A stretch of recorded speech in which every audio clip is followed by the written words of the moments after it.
I stared at the banking app in absolute disbelief. My wife hadn't just left for a spiritual retreat. She had just stolen our 6-year-old son's entire life savings. My name is Mark. I am 34 years old. I manage a regional logistics hub. It's not a glamorous job, but it pays the mortgage. It keeps the lights on. And for a long time, that was enough for me. I've always been a pragmatic guy. I like routines. I like knowing where my paycheck goes. I value stability over excitement. Maybe that sounds boring, but when you have a family, boring is safe. Boring means nobody goes hungry. Boring means your kid has a roof. My wife's name was Chloe. We met in our early 20s. Back then, she was just like me. Grounded, simple, practical. She worked in human resources. We built our life together, step by careful step. We got married at 26. We bought a modest 3-bedroom house in a quiet suburb of Columbus. 2 years later, we had Leo. Leo is 6 years old now. He's the absolute center of my universe. He has his mother's bright eyes and my quiet, cautious temperament. For the first 5 years of Leo's life, we were a solid team. We tag-teamed the daycare drop-offs. We split the grocery runs. We sat on the couch exhausted, watching television until we fell asleep. It was a very normal life. It was a good life. But normal isn't enough for everyone. I didn't see the shift at first. It didn't happen overnight. There was no massive, explosive argument. No sudden, glaring crisis. It started with a simple podcast. Some trendy lifestyle guru talking about unlocking your true potential. Chloe would listen to it while cooking. Then she started listening in the car. Soon, she had her headphones in. Even when we were sitting in the same room. She said she was seeking growth. Self-improvement, she called it. I honestly didn't mind. I thought it was just a phase. Everyone wants to be a better version of themselves. But then her vocabulary started to change. She stopped using the word we and started saying my journey. 6 months ago, she quit her job. She said the corporate world was toxic. She said it was stifling her feminine energy. I supported her decision. I picked up extra shifts at the logistics hub. I told her to take some time to figure out what she really wanted. That was my first major mistake. The time off quickly turned into expensive seminars, weekend retreats in the mountains, online coaching courses that cost thousands, courses about manifesting endless wealth, about finding your inner goddess. I didn't understand any of it, but she came back from these trips glowing. So I kept my mouth shut. I quietly balanced our shrinking budget. I took over all of Leo's daily routines, the rushed morning drop-offs, the nightly bedtime stories, the sudden doctor appointments. Chloe was simply too busy. She was doing the heavy emotional work, but the work never seemed to pay off. It just consumed everything around it. One rainy Tuesday night, I sat alone at the kitchen table. I was sorting through the monthly bills. I opened a credit card statement, a card I thought we strictly kept for emergencies. The final balance was staggering. $14,000. Flights to a wellness retreat in Sedona, boutique spiritual centers, private life coaching sessions. My chest tightened instantly. My hands actually started to shake. We didn't have $14,000. We had a mortgage payment due. We had Leo's modest college fund. I stood up and walked into our bedroom. Chloe was sitting on the floor, meditating in the dark, surrounded by expensive healing crystals. I held up the paper in my trembling hand. My voice was incredibly calm, but my heart was hammering against my ribs. Chloe, what is this?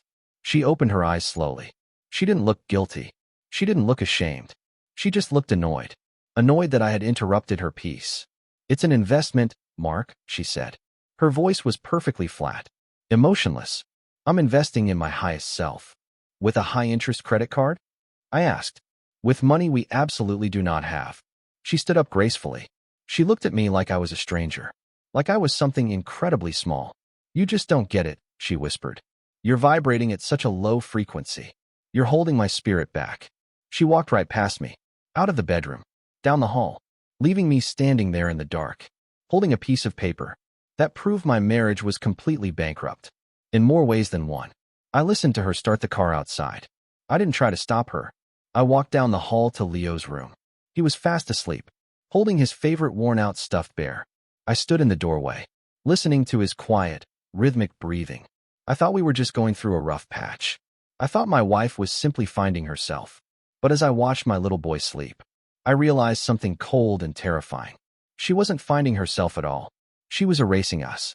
Chloe didn't come home that night. She didn't come home the next day, either. I didn't call her. I didn't send a barrage of angry texts.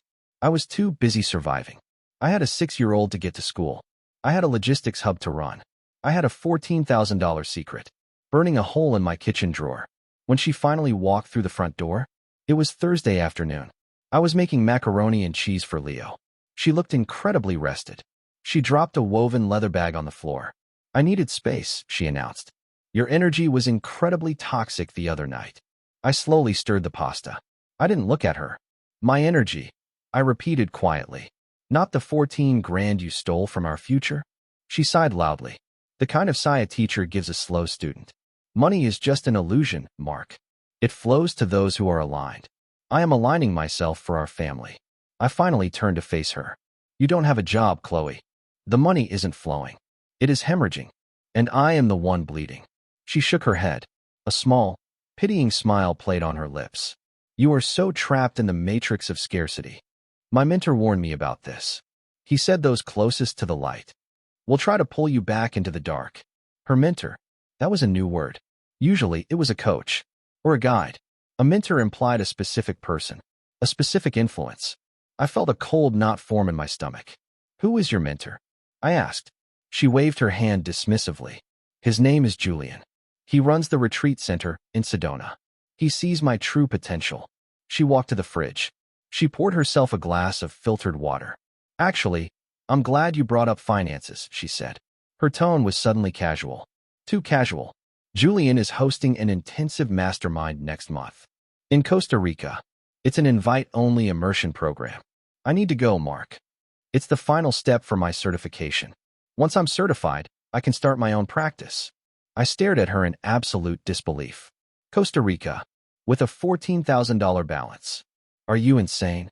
I already paid the deposit, she said smoothly. She didn't even blink. It was only $3,000. It's an investment in my business. The room suddenly felt very small. The air felt incredibly thin. I had locked the credit card 2 days ago. I had checked our joint checking account. We only had $4,000 in it. It was our absolute bare minimum for the mortgage. How did you pay a deposit? I asked. My voice dropped to a near whisper. The credit card is frozen. And you didn't touch the checking account. I watched her face carefully. I saw the slightest flicker of hesitation. A tiny crack in her perfectly calm facade.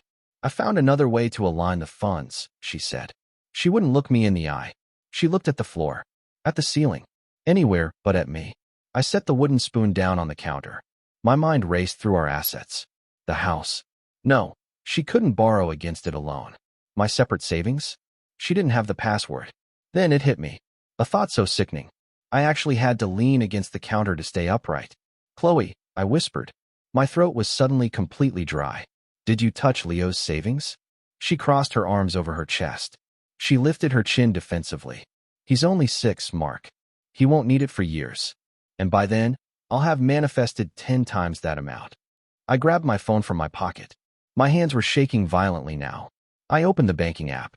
I clicked on the custodial account. The account I had put $50 into. Every single week since the day he was born. The screen loaded. The numbers appeared. And my entire world went completely silent. 0. That was the number on the screen. $0.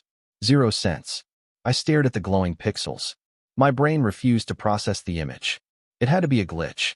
It had to be a banking error. But it wasn't. $15,600. Gone. Transferred to an external account. 3 days ago. $50 a week. Every single week since he was born.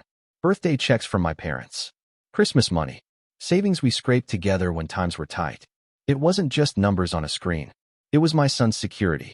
It was his future. And she had stolen it. I couldn't breathe. The kitchen started to spin around me. A high-pitched ringing filled my ears. I looked up from the phone. Chloe was standing by the refrigerator. She was casually sipping her filtered water. She looked completely at peace. Like we were discussing the weather. Like she hadn't just robbed her own child. You took it, I choked out. My voice sounded hollow. Unfamiliar. You emptied Leo's account. She sighed and set her glass down. She rolled her eyes. I repurposed it, Mark. Energy needs to flow to grow. Stagnant money is dead energy. It was just sitting there doing nothing. I slammed the phone onto the granite counter. The loud, sharp crack echoed in the kitchen. She flinched. Good. I wanted her to flinch. That was his future, I said. My voice was shaking with a quiet, violent rage. That was for his college. For a car.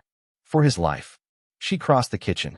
She reached out, trying to touch my chest. I stepped back quickly. I couldn't bear the feeling of her hand on me.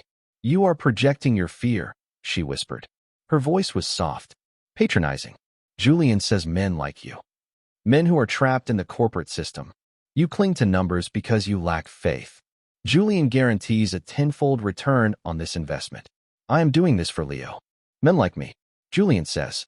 Those words bounced around inside my skull. I looked at the woman standing in front of me.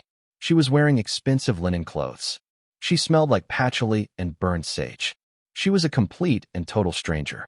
The woman I married used to clip coupons with me. The woman I married cried tears of joy when we finally saved enough for our first car. That woman was dead.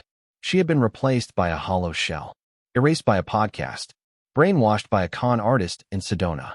And in that exact moment, my anger vanished. It didn't fade away. It froze. It turned into solid ice. I didn't want to yell anymore. I didn't want to save my marriage. Pack your bags, I said. My voice was dead level. Calm. Excuse me, she scoffed. Pack your bags, I repeated. You want space for your journey? You can have all the space in the world. But you are not sleeping in this house tonight. Her jaw dropped. Her calm, spiritual facade finally shattered. Her eyes went wide with pure fury. You can't kick me out, she yelled. Her voice was shrill now. Ugly. My name is on the deed. Half of everything in this house is mine. I looked her dead in the eye. You already took your half. When you stole from a 6-year-old boy. She stared at me for a long, tense moment. Her chest heaved. She didn't try to use her buzzwords anymore. She just turned on her heel and marched heavily toward our bedroom. I listened to her dragging a suitcase from the closet. I thought I had won the battle. I thought I was finally taking control of the wreckage. But then, my phone buzzed on the counter. I picked it up. It was an automated email notification from our mortgage lender. I opened the message, and the subject line made my blood run completely cold. The subject line was strictly corporate. Bold black letters on a glowing screen. Alert. Home equity draw processed. I clicked the email. My thumb felt like it weighed 100 pounds. The amount was $45,000. Transferred directly to a wire service. Approved at 2 p.m. that afternoon. We had a home equity line of credit. A safety net we opened 2 years ago to pay for a new roof. We had never touched the rest of it. It required dual authorization for amounts over $10,000. Unless you used the online portal. With my master password, I walked into the bedroom. Chloe was forcing the zipper shut on her leather suitcase. She didn't look up at me. I'm calling a car, she muttered. You'll hear from my lawyer. $45,000, I said. My voice didn't even sound like mine anymore. It sounded completely dead, like an automated recording. She froze. Her hands hovered over the suitcase. She slowly stood up and squared her shoulders. Julian said we need to liquidate dead equity. He's letting me buy into the retreat center. I'm going to be a partner, Mark. I'm an investor now. She said it with such immense pride, like she had just won a Nobel Prize. Not like she had just forged my digital signature and mortgaged the roof over her son's head. You wired it to him, I stated. Not a question. A cold fact. It's a holding account, she corrected sharply. For the Costa Rica expansion. You'll thank me in a year. When we are completely financially free. I looked at her. I really looked at her. I searched for the woman who held my hand. When Leo took his first unsteady steps. She wasn't there. There was only a financial parasite. A stranger wrapped in expensive linen. Get out, I whispered. Mark, you need to elevate your. Get out, I warned. The volume startled even me. It echoed violently off the bedroom walls. She grabbed her suitcase handle. She practically ran down the hallway. The front door slammed shut. The house fell completely silent. I didn't sleep a single minute that night. I sat at the kitchen table in the dark. I drank bitter, black coffee. I watched the sun slowly rise over the suburbs. I had two choices. I could collapse under the weight of it, or I could fight. And I had a little boy sleeping down the hall, who needed me to fight. At 8 a.m. sharp, I made my first phone call. Not to a marriage counselor. Not to her parents. I called the fraud department of my bank. I reported an unauthorized wire transfer. I reported stolen login credentials. Then, I called a lawyer. A man named David.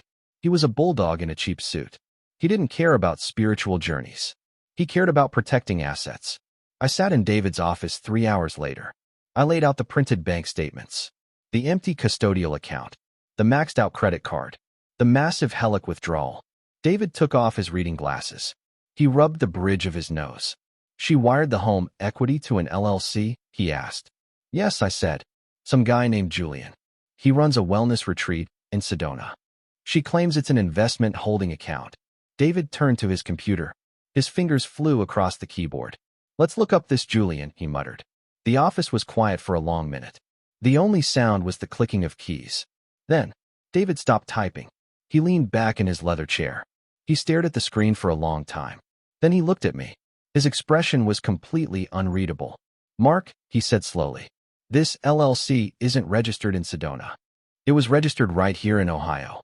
Exactly 3 weeks ago." I frowned. "What does that mean?" David turned the monitor so I could see it. He pointed a pen at the registration document, at the name of the sole managing partner. It wasn't Julian. It was a name I knew very well. David turned the monitor so I could see it. I leaned forward. My eyes focused on the bright white screen. The sole managing partner of Ascension Holdings LLC wasn't Julian. It wasn't a spiritual guru from Sedona. It was Chloe Elizabeth Miller. Her maiden name. I sat back heavily in the leather chair. All the air rushed out of my lungs. The room spun for a second, and then it stopped. Everything became incredibly clear, crystal clear. There was no spiritual awakening. There was no grand journey to find her inner goddess. There was no matrix of scarcity. It was an exit strategy, a meticulously planned, cold-blooded heist. She had used the retreats, the podcasts, the crystals, as a massive, elaborate smokescreen. She was funneling our marital assets away. She was draining our son's future. She wanted to walk away from our marriage, and she wanted me to fund her new life, while leaving me drowning in the debt she created. David looked at me over his reading glasses. "She's not a spiritual seeker, Mark," he said quietly. "She's an embezzler." I didn't cry. I didn't scream or punch the wall. The betrayal was so absolute, so deeply profound, that it bypassed anger entirely. It just left a cold, hard resolve in my chest. "What do we do?" I asked. David didn't waste a single second. He drafted an emergency ex parte order. We froze the LLC's bank accounts by 2 o'clock. We filed an emergency injunction on the wire transfer. But I didn't stop there. Because draining a joint checking account is a civil matter. But logging into a secure bank portal, pretending to be your spouse, and authorizing a $45,000 home equity draw, that is wire fraud. That is a felony. I walked out of David's office, and I drove straight to the police station. Chloe never made it to Costa Rica. She was served with divorce papers and a criminal summons at the luxury downtown Airbnb she had secretly rented. She called me 32 times in 2 hours. She sent long voice notes of herself sobbing, pleading, begging, saying she was confused, saying her mentor had misled her. I listened to every single one in the dark, and I didn't reply to a single text. Silence is the loudest answer you can give a manipulator. When we finally sat in the mediation room, 3 months later, she didn't look like a glowing goddess of light. She looked incredibly small. She looked terrified. She tried to use her therapy speak one last time. She told the mediator I was being punitive. She said I was weaponizing the legal system against her healing. My lawyer didn't argue. He just slid the printed IP logs across the table, the undeniable digital footprint of the wire fraud. The mediator didn't care about her vibrations. The judge didn't care about her toxic energy. They cared about the evidence. The settlement was brutal. To avoid federal charges, Chloe had to surrender everything. She was forced to return the home equity funds entirely. She was legally ordered to repay Leo's custodial account, with a strict interest penalty. She got 0 alimony. She forfeited her equity in our home to cover her massive credit card debt. And custody? A mother who steals from her own child's future doesn't get primary custody. I was granted full physical custody of Leo. She gets supervised visits every other weekend. It's been a year and a half now. The house is quiet again. The crushing weight of the betrayal is gone. I still work at the logistics hub. I still like my routines. Leo is thriving in 2nd grade. He still has his mother's bright eyes. But he has my calm, steady heart. Every Friday night, we make a big bowl of macaroni and cheese. We sit on our old, comfortable couch. We watch cartoons until he falls asleep against my shoulder. It's a very normal life. A simple, predictable life. And after surviving the chaos she brought into our home, I realized something important. Boring is a privilege. Boring is safe. And to me, it's the most beautiful life in the world.